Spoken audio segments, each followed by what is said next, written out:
Hello বন্ধুরা, good morning. কেমন আছো সবাই? আশা করি সবাই খুব ভালো আছো, আর আমিও ভালো আছি। আর তোমাদের দিদিভাই কদিন থেকে তো ভালো মতন ভিডিওই দিতে পারিনি। আর আজকে কিন্তু অনেক তাড়াতাড়ি ঘুম থেকে উঠে পড়েছি, তার কারণ একটা জায়গায় যাব। আর কোথায় যাব আর কেনই বা যাব, সেটা তো তোমরা থাম্বনেল আর টাইটেল দেখলেই বুঝতে পেরে যাবে যে কোথায় যাচ্ছি। তো একটাই রিকোয়েস্ট, ভিডিওটা কিন্তু লাস্ট অবধি দেখো, তার কারণ ভিডিওতে অনেক কিছু দেখতে পাবে, তোমাদের ভালো লাগবে আজকের ব্লগটা। তো চলো, এই যে ঘুম থেকে উঠে পড়েছি। সকাল সকাল কাজটা সেরে নেব, আবার গুবলু সোনাকে রেখে দিয়ে যাব, কারণ গুবলু সোনাকে নিয়ে যাব না, আমি আবার বিকেলের দিকে আবার ফিরে আসবো, তো সেই জন্য। আর বড় ছেলের স্কুলও আছে, তো বড় ছেলেকে একবারে স্কুলে দিয়ে আমি ওই সোজা চলে যাব আর কি। তো তাড়াতাড়ি কাজ সেরে নিচ্ছি, চানটাও করে নিতে হবে, তাই জন্য মাথায় একটু বেশি করে তেল দিয়ে দিলাম। আর কয়দিন মাথায় তেল দেওয়া হয়নি, তো তাই মাথাটা প্রচণ্ড ঘুরছিল। কাল রাত্রেও অনেকটা তেল দিয়েছি, আজকে সকালবেলাও ঘুম থেকে উঠেই তেল দিয়ে দিলাম, কারণ একটু পরে তো চান করব। আর আমার শ্যাম্পু করলে না চুলে আমি অনেক দিন রেখে দিই, মানে তেল দিতে ইচ্ছা করে না, আমার একদম তেল ইউজ করতে ইচ্ছা করে না চুলে, খুবই কম। মানে চান টান করার আগে আমি তেল দিই, দিয়ে আবার সঙ্গে সঙ্গে শ্যাম্পু করে ফেলি, এরকম চুলে আমার তেল দিয়ে রাখতে ইচ্ছা করে না। তো তাই জন্য বেশি করে তেল দিলাম। আর যখন তেল দিই তো একটু একটু তেল দিই না, একদম চপচপ করে তেল দিলাম, কারণ প্রচণ্ড মাথাটা ঘুরছিল। তেল দেওয়া নেই বলেই মনে হয় মাথাটা ঘুরছিল, মাথা যন্ত্রণা হচ্ছিল। তো কাল রাত্রেও বললাম না বেশি তেল দিয়েছি, আবার সকালবেলা ঘুম থেকে উঠেও আগে তেলটা দিলাম, তারপরে কাজে লাগলাম। আর আমার বড় ছেলে গুবলু সোনা ঘুমোচ্ছে। আমি অনেক তাড়াতাড়ি উঠেছি, কারণ যাবো তো একটা জায়গায়, তাই জন্য তাড়াতাড়ি না উঠতে পারলে আবার কাজগুলো কমপ্লিট করতে পারবো না। আবার 9টার সময় বাস, তো আমাকে বাড়ি থেকে 15 মিনিট আগে বেরোতে হবে, তার কারণ আমি একটু লেট করে বাড়ি থেকে বেরোলেও অসুবিধা নেই, কিন্তু বড় ছেলে স্কুল আছে, তো ওকে তো একবারে ওই অটোতে চাপিয়ে দেবো, সেই জন্য আমাকে মানে টাইম মতন বেরোতে হবে, 9:45 বেরোতে হবে, ওকে অটোতে চাপিয়ে দেবো, তারপর আমি বাসে চেপে পড়বো। আর আমি যাব কৃষ্ণনগরে, কৃষ্ণনগরে যাব, দরকারি কাজ আছে, অনেক একটা ইম্পর্টেন্ট কাজ আছে, তো সেই জন্যই যাওয়া, তা না হলে এভাবে একা একা যেতাম না।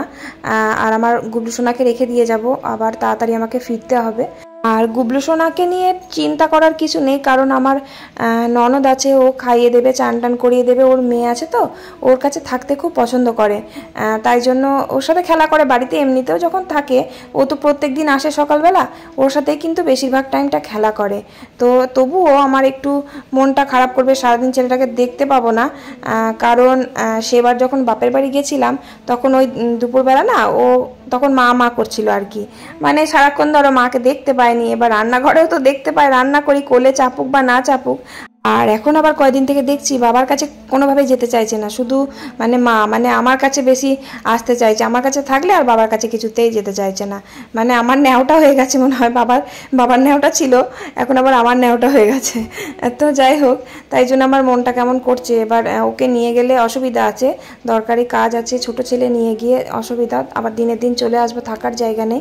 সেই থাকার জায়গা নেই বলা ভুল, কারণ ওখানে আমার জেঠিমার বাড়ি আছে, যেখানে আমি যাব, কারণ কৃষ্ণনগরে একটা দরকারি কাজ আছে, কাজটা যদি তাড়াতাড়ি কমপ্লিট হয়ে যায়, তারপর ওই জেঠিমার বাড়িতে যাব। আর আজকে যদি বড় ছেলে স্কুল না থাকতো, তাহলে একটু ধীরে সুস্থে কাজটা করতাম, ধীরে সুস্থে এই 9:30 10টার সময় বেরোতাম, অসুবিধা কিছু হতো না। তো বড় ছেলে যেহেতু স্কুল আছে, আবার আমিও রেডি হব, ছেলেটাকে খাইয়ে আবার নিচে পাঠাতে হবে, কারণ আমি যদি ড্রেস পরতে থাকি, ও যদি দেখে ফেলে, তাহলে না খুব কান্না করবে, ও মানে কারোর কাছে যেতেই চাইবে না। ও বুঝতে পেরে যাবে যে মা কোথাও যাচ্ছে, তখন আর নিচে যেতে চাইবে না, কারোর কাছে যেতে চাইবে না। এবার ড্রেসটা পরার আগে ওকে খাইয়ে দাইয়ে রেডি করে একদম নিচে পাঠিয়ে দিতে হবে মায়ের কাছে। আর বড় ছেলেকে আমি বলেছি যে তাড়াতাড়ি ঘুম থেকে উঠবি, কারণ প্রত্যেক দিনের মতন যেমন লেট করে, সেভাবে লেট করলে আজকে তো চলবে না, যে 9টার সময় বাড়ি থেকে বেরোলাম। তাই জন্য ওকে আমি কালকে রাত্রেই বলে রেখেছি যে ঘুম থেকে আমি যখন ডাকবো, একবারে এক ডাকেই কিন্তু উঠে পড়বি, তা না হলে কিন্তু খুব বকবো। তো আমার কাজ কমপ্লিট হয়ে গেছে, সব ঘর দোর ঝাঁট দেওয়া, বাসন ধোয়া, ঘর মোছা। তো মুখটা ধুতে ধুতে শুধু আমি দেখছি যে আমার বড় ছেলের ব্রাশটার এই অবস্থা কেন। তার কারণ আমরা কিন্তু একসাথে ব্রাশ কিনে একসাথেই কিন্তু ইউজ করি, কিন্তু ওর ব্রাশটা এরকম দশা কেন? ও কি ব্রাশগুলো চিবিয়ে চিবিয়ে খায় নাকি? যখনই ব্রাশ কিনে নিয়ে আসি, দেখি 4-5 দিনের মাথাতে না এমন করে ফেলবে, মনে হয় যেন কত বছরকার পুরনো ব্রাশ। ব্রাশে করে দাঁত মাজে নাকি ব্রাশটা খেয়ে নেয়, সেটাই বুঝতে পারছি না।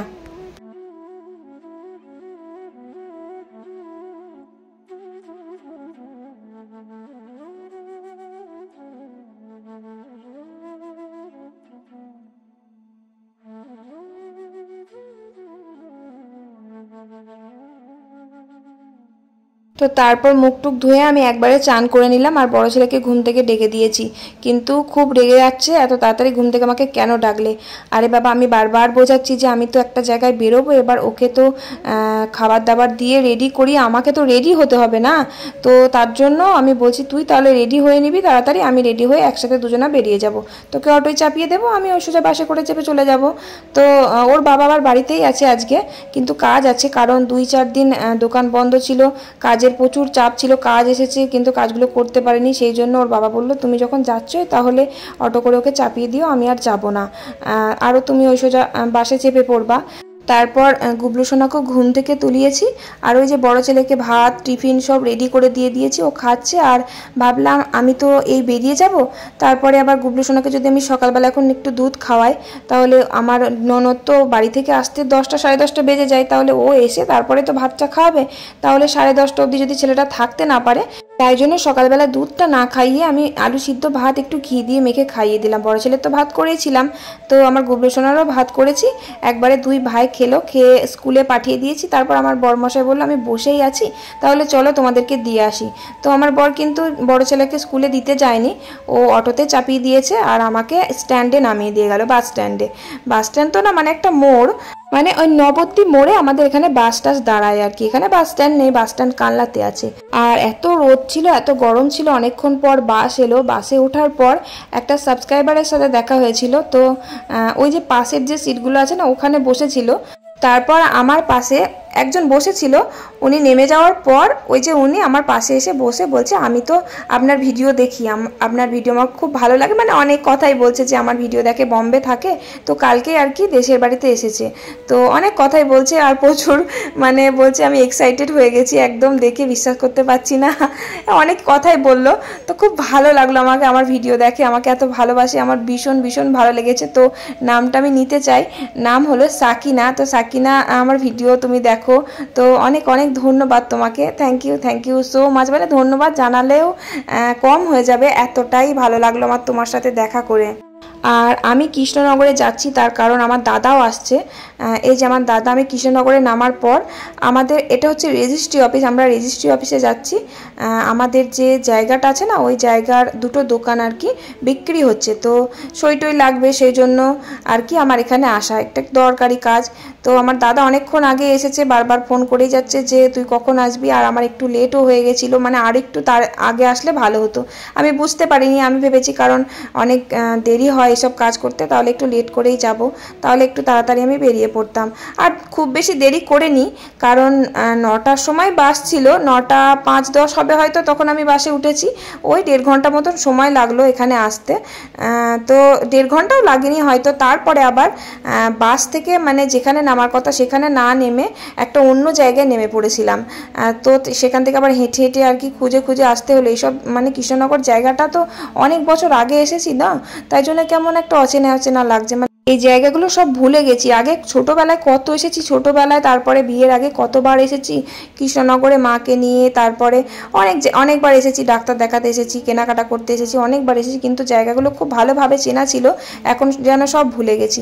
তারপর ওই যে বললাম না, কাজ কমপ্লিট হয়ে গেলে আমার ওই জেঠিমাটার বাড়ি যাব, তো আমার কাজ ওখানে কমপ্লিট করার পর এই যে টোটো করে, বেশিক্ষণ না, এই 15 মিনিট মতো লাগে টোটো করে ওদের বাড়িতে যেতে। তো আমি ওকে ফোন করে বলেইছিলাম যে আমি যাচ্ছি আর কি, তবে না বললেই ভালো হতো, সারপ্রাইজ হয়ে যেত একদম, তো বলে ফেলেছিলাম, কিন্তু তাও বলিনি যে তোদের বাড়িতে একদম যাচ্ছি, তবে ও বুঝতে পেরে গেছিলো। তো আমি ভাবলাম যে ওর একটু রিয়াকশান নেব, কিন্তু যেহেতু আমি বলে ফেলেছি একটু আধটু, যদি একদম না বলে যেতাম তাহলে খুব ভালো হতো।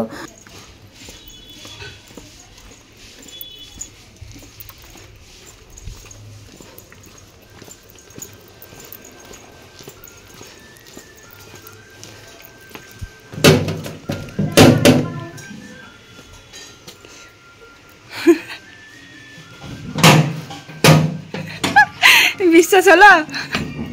হ্যাঁ, সত্যি সত্যি বিশ্বাস হচ্ছিল না।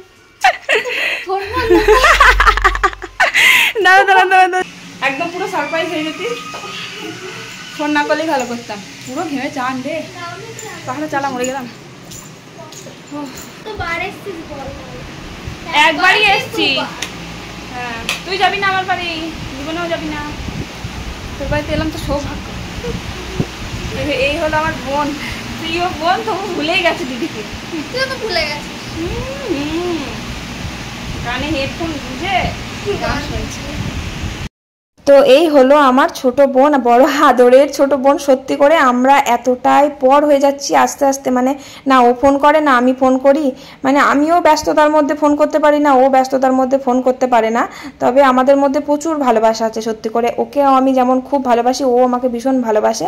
আর একটা সময় ছিল মানে ওকে ছাড়া থাকতে পারতাম না, মানে দিনে যে আমরা কতবার ফোন করতাম সে আর কি বলবো। যখন আমি ইউটিউব ভিডিও করতাম না, আমার বাড়িতে এসেও থাকতো।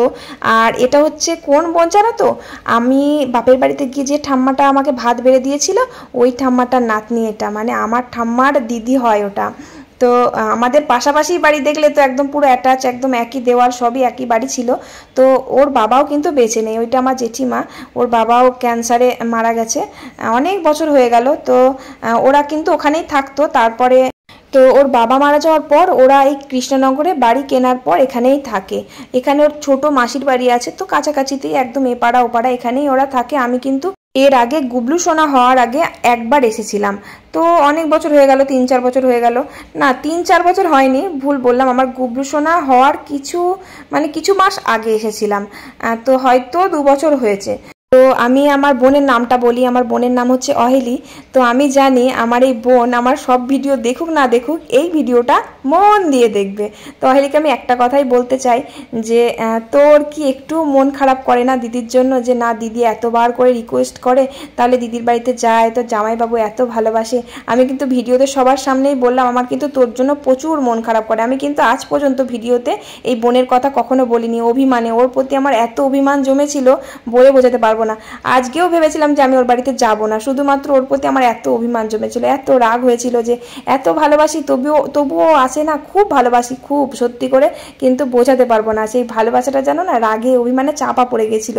তো ওকে আমি একটা কথাই বারবার বলবো, প্লিজ তুই আমার বাড়িতে আয় আয়, আর কতবার বলবো বল। তো যাই হোক, আমার কথাটা অন্তত তুই রাখিস। তো পরীক্ষা এখন হয়ে গেছে, এখন কোনো অজুহাত নেই। তো আমার সাথেও আসতে বললাম, এলো না, কোনো একটা জায়গায় বেড়াতে যাবে সেই জন্য এলো না। তো জানি না কবে আসবে, সেই আশাতেই আমি রইলাম। তারপর আমাকে আমার ওই জেঠিমা ভাত বেড়ে দিচ্ছিল। তো মানে আমি আসার সাথে সাথেই মিষ্টি নিয়ে এসে এক গাদা মিষ্টি খেলাম আর কি, মানে কত রকমের মিষ্টি দই সঙ্গে সঙ্গে নিয়ে চলে এলো। আর আমি আগে থেকে বলিনি, তো আমি সারাদিন খাইনি। সকালবেলা ওই যে 2টো টোস্ট খেয়ে গেছিলাম। আমি খেলে না আমার বাসের মধ্যে বমি হয় না, মানে গা ঘোলায় খুব। বমি কোনোভাবেই হবে না, প্রচণ্ড পরিমাণে খেয়ে দিয়ে গেলে আমার গা ঘোলায়, সেজন্য আমি ভাতটা খেয়ে যাইনি। আর রেজিস্ট্রি অফিসে আমার দাদাও অনেকবার খাওয়ার জন্য বলেছে, তো আমি ওখানে খাইনি, আমি এখানে আসবো। অনেকদিন এই পেঁচিটাকে দেখিনি, তো তাই জন্য মনটা বড্ড খারাপ করছিল, তাই জন্য টানে টানে চলে এলাম। আর জেঠিমা আস্তে আস্তে ওই যে বললাম মিষ্টি নিয়ে চলে এলো, মিষ্টি খেলাম, মানে দই মিষ্টি খেলাম। খেয়ে তারপরে আবার জেঠিমা ভাত বেড়ে দিচ্ছিল, তো ভাত আমি আর খাইনি। ওই যে আমার বোন বিরিয়ানি খেতে পছন্দ করে আর আমিও পছন্দ করি, তো ওই বাজার থেকে বিরিয়ানি নিয়ে আসলো, দিয়ে যে দুজন বিরিয়ানি খাচ্ছি। আর আমার জেঠিমা বিরিয়ানি একদম পছন্দ করে না, খায়ও না। জেঠিমা খাচ্ছে উচ্ছে ভাজা দিয়ে গরম গরম ভাত, আর মাংসও করেছে। তো মাংসের ঝোল, আমি ওই মাংসের ঝোল দিয়ে বিরিয়ানি খেলাম, কারণ বিরিয়ানির মাংসটা একটু শুকনো হয় তো খুব একটা ভালো লাগে না। বিরিয়ানির আমার আলুটা সব থেকে ফেভারিট, আর ডিমটা, এইটাই আমার সব থেকে ভালো লাগে। মানে চিকেন বিরিয়ানি না হলেও হবে, মাটনটা কিন্তু ভালো লাগে, মাটনটা শুকনো শুকনো হলেও আমার মাটন বিরিয়ানিটা সব থেকে দারুণ লাগে খেতে। তো আলু বিরিয়ানিটাও কিন্তু খুব ভালো লাগে। প্রায় 2 বছর পর এই 2 বোন আমরা এক জায়গায় হলাম, মানে এতটাই সত্যি খুশি হয়েছি ওর কাছে এসে, আমার খুব ভালো লেগেছে। আর জেঠিমাও ভীষণ খুশি হয়েছে, আমাকে দেখে বারবার বলেই যাচ্ছে খুব খুশি হয়েছি তুই এসেছিস বলে, খুব খুশি হয়েছি। কারণ যায় না বলে প্রচুর রাগ। তো আমার বোনের তো খুব রাগ, ও ভেবেই নিয়েছিল আমি যতদিন না যাচ্ছি ওর বাড়িতে ও আমার বাড়িতে কোনোদিনই পা দেবে না। ভাবো তাহলে, আমি এদিকে রেগে আছি যে আমি ওর বাড়িতে কোনোদিনই পা দেবো না যতদিন না ও আমার বাড়িতে আসছে। এরকম ভাবেই ওই ইগো চলতে চলতেই আমাদের মানে সম্পর্কটাই নষ্ট হয়ে যেত সত্যি করে। আমি গেলাম তাই আজকে, তো তারপরে ও যে বলছে যে ও একটা জায়গায় ঘুরতে যাবে, তো তারপরে আমার বাড়িতে আসবে, কারণ এখন পরীক্ষা শেষ হয়ে গেছে, এখন পুরো ফ্রি, এখন আর কোনো চাপ নেই।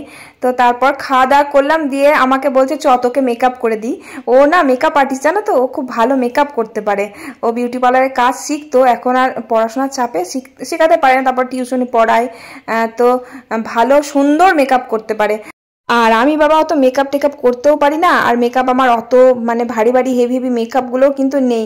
এই ফাউন্ডেশন আছে, তোমরা তো জানোই আমার বেশি মেকআপ নেই, আমি কিনিই না, আমার ভালোই লাগে না বেশি মেকআপ করতে, অত টাইম নেই সাজা গোজার।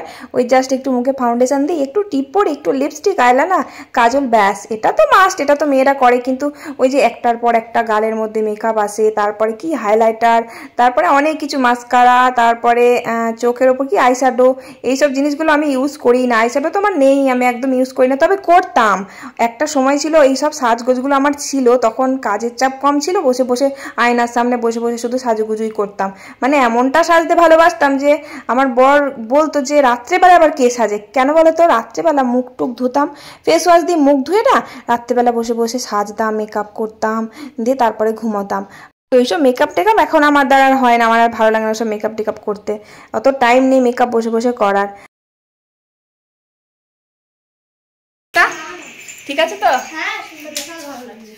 মেকআপ আর্টিস্ট মেকআপ করে দিল কি সুন্দর। চলো টাটা, আবার দিও তোমরা সব দিকে দিয়ে আসবি। হ্যাঁ আমি পর্যন্ত আমার গুগলুচন আবার কাঁদবে, উঠে বললে কি আছে ওখানে, মন্দির দেখবি, চ ওখানে ভিডিও দেরি হয়ে যাবে, না না দেরি হবে না, মন্দিরে বিশাল ভিডিও করতে পারবে, একটা দারুণ সুন্দর, দেরি হয়ে যায় না।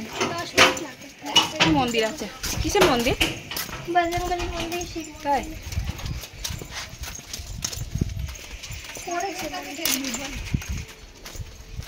দেখ ভিডিওর মধ্যে কি রোগা লাগে, ওই জন্য সবাই কমেন্ট করে রোগা, কিন্তু এত হাঁটি হয়ে যাচ্ছে সেটা কেউ বোঝে না। মোটা লাগে, মোটা লাগে মানে আমাকে সবাইকে তো মোটা লাগে, হ্যাঁ আমাকে রোগা লাগে বলে সবাই, কমেন্ট করে, সবাই কমেন্ট করবে যে রোগা লাগে, কিন্তু দেখ এত মোটা, বেশি মোটা ভালো না, আমি আগে যেটা ছিলাম সেটাই ভালো ছিল। ভালো জায়গায় একটু ভিডিও করবি, দেখ বাহ দারুণ তো মন্দিরটা, ওখানে করবি।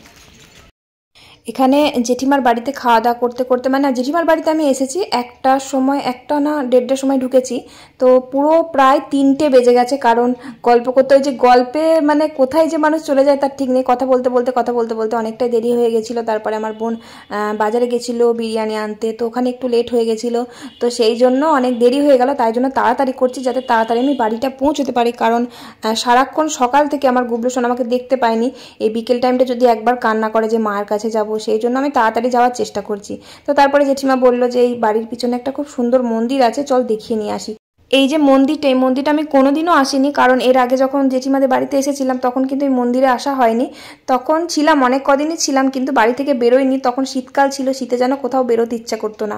তো তারপরে এই যে দেখো এখানে আবার লোকনাথ বাবারও মন্দির আছে, লোকনাথ বাবাও আছে সাইডে, ওই যে মূর্তি আছে। তবে একদিনের জন্য এসে এইসব ঘোরা সম্ভব হয় না, মানে তাড়াতাড়ি বাড়ি যাব, তো একটু যে এখানে বসবো, একটু কি সুন্দর দেখো সামনে একটা নদী, যদি এখানে এসে থাকি তাহলে আবার একটু ঘোরাঘুরি করা হয়। তো ভাবছি যে আমার 2 ছেলেকে নিয়ে একবার এই জেঠিমার বাড়িতে ঘুরে যাব, অনেক কদিন থাকবো। তো আমি বললাম জেঠিমাকে যে আমি এখানে থাকবো, আসবো, এরপরে যখন আসবো তখন ছেলে দুটোকে নিয়ে আসবো, তাহলে থাকতে পারবো এখানে। তবে বাড়ির পিছনে এত সুন্দর জায়গা আছে, আমার দেখে কিন্তু খুব ভালো লাগলো। কত দূরে গিয়ে দিবি ওই অবধি, হ্যাঁ সেটাই।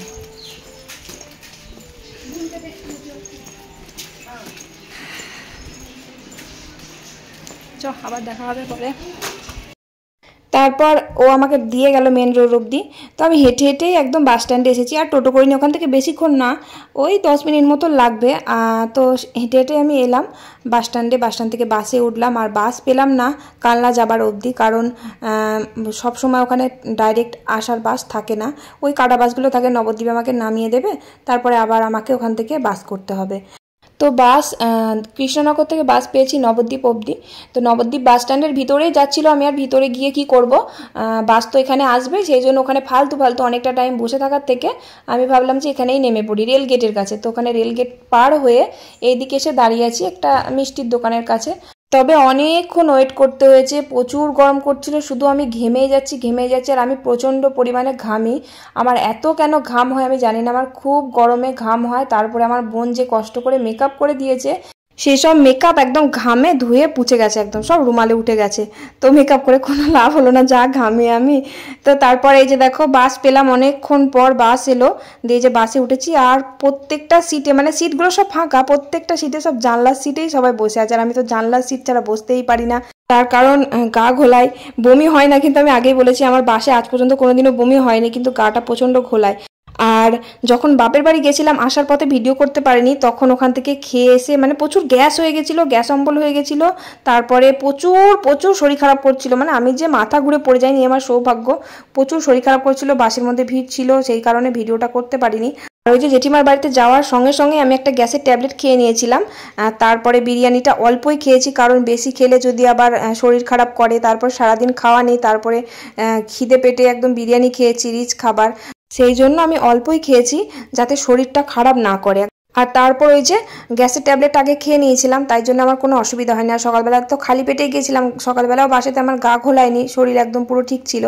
আর আসার সময় বাসে চাপার সময় আমার একটু মানে ভয় ভয় লাগছিল যে বিরিয়ানি তো খেলাম, এবার যদি বাসে উঠে গাটা ঘোলায়। কেন যে গা ঘোলায় আমি জানি না, বাস যখনই ঝাঁকায় না তখনই আমার গাটা ঘুলিয়ে ওঠে, মানে ভয় লেগে যায়। তখন গা ঘোলালে আমার এত অস্বস্তি লাগে না, সেই মুহূর্তে আমার কিচ্ছু ভালো লাগে, শুধু মনে হয় শুধু মুখে হাওয়া খায়। মানে জানলার ধারে যদি সিট না পাই তো ব্যাস গেল। তো সেইবার তো তাই হয়েছিল, জানলার ধারে সিট পাইনি বলে ভিডিও তো করিনি, এত শরীর খারাপ করছিল। তো তারপরে যে দেখো এটা হচ্ছে আমাদের হাতিগ্রাম বাজার, বাস থেকে নেমে পড়লাম একদম নবদ্বীপ মোড়। তো ওখান থেকে আর কি পায়ে হেঁটে যাচ্ছি, কোনো টোটোওয়ালাই যাচ্ছে না আমাদের বাড়ির কাছে। তো তারপর মাঝ রাস্তা থেকে টোটোটা করেছিলাম, দিয়ে সোজা বাড়ি। ও হে পৌঁছালাম, টোটো করেই এলাম, অর্ধেক রাস্তায় হেঁটে হেঁটে এলাম, তারপর টোটো পেলাম। প্রচুর গরম, ঘেমে চান। বাবু ভাই কই? ভাই কাঁদছিল না খেলা করছিল, মানে কোথায় গেল? সকাল থেকে খুলে নেই, ঝামেলা খেলা। চলো ভিডিওটা আর বাড়াবো না, ভিডিওটা এখানেই শেষ করি। চলো টাটা, বাই বাই।